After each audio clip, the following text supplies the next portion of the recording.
So I also wanted to tell you a little bit about His Holiness's receiving the music that we made. We were able to, it was really wonderful. I was waiting for the right moment. So finally, everybody was together in one place and everybody seemed to be upbeat, in a good mood. His Holiness was feeling well. He actually told a couple of stories. And I thought, this is it. So I sent one of the monks, I said, get Nano. What's Nano? Nothing. Go get Nano.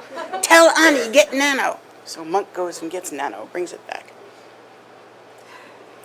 So in the Nanos, I had put together the Revolution of Compassion and John Ward's wonderful CD of His Holiness's music.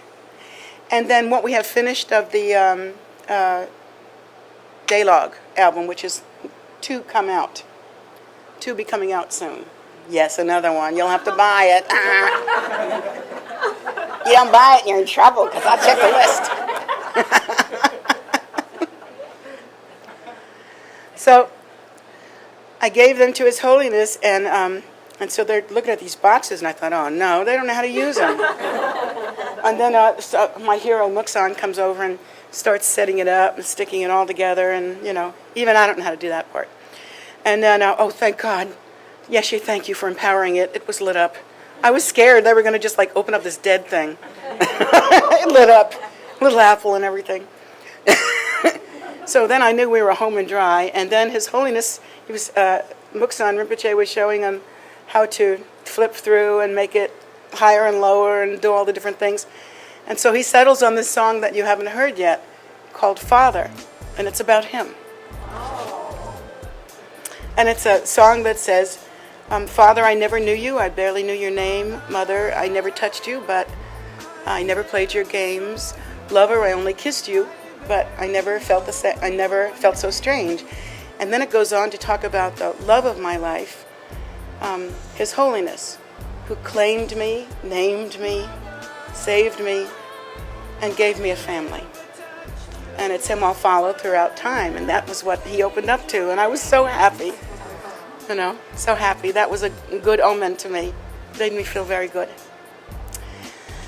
So so we have pictures actually of little digital camera pictures of he's got the things in his ears. He's going, oh, good. Oh, very good.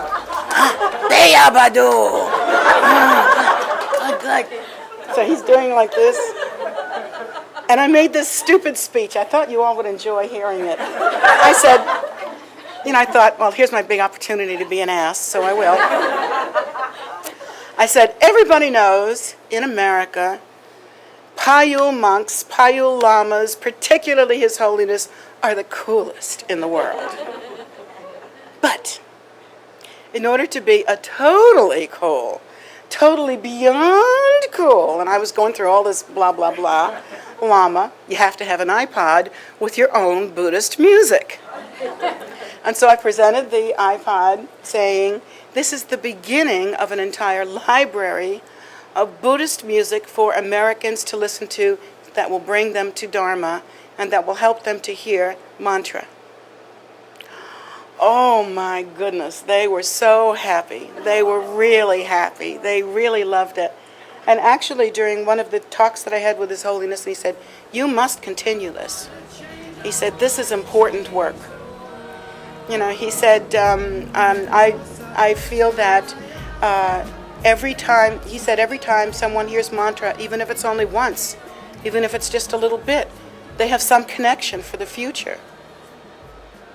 And all of us have the inherent Buddha nature, but there are many sentient beings, large and small, human and non-human, that don't have the proper connections yet. And so even if you broadcast the music and it's heard by worms and bugs or whatever, birds and bees, they're hearing mantra. They don't know it, but the connection is made. Some connection is made. So he said this is really important work in a time where there are less and less real practitioners. This is good work. This is what he said. He said, please continue. So I must continue.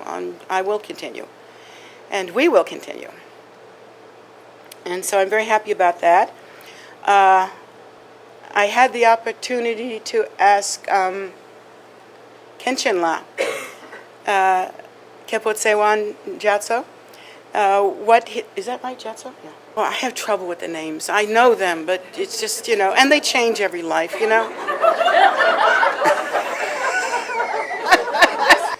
So I asked Kenshin, I said, did you have the opportunity to hear any of the music? And he said, oh, yes, I really love it. He said, I really love, he did this with his hands. He went like, Om Mani Padme Hum Shri, come and dance with me.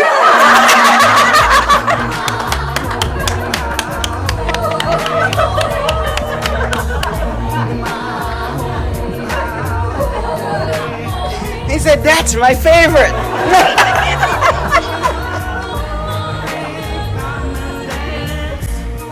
So now we know Kenshin's favorite. I don't know what anybody else's favorite is yet. But they understand that our effort here is about bringing a library of music. It happens in every culture. When Buddhism moves from culture to culture, it begins to pick up some of the attributes of that culture. Unfortunately, for Americans, some of our attributes are not the best.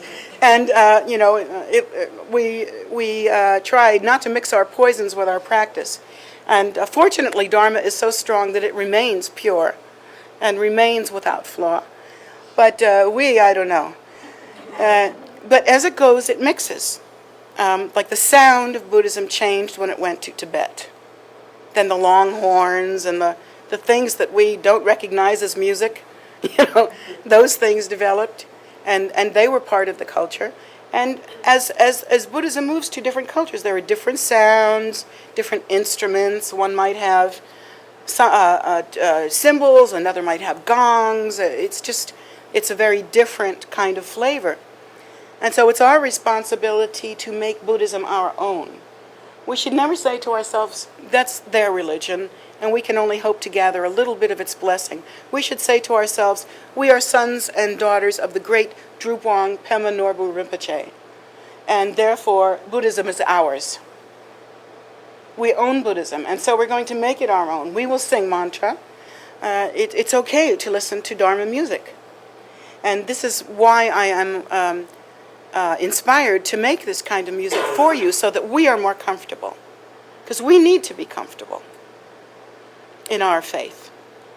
We need to feel so comfortable that the rest of the year we don't wear down due to the pressure of a society that doesn't recognize our faith. And music will help with that.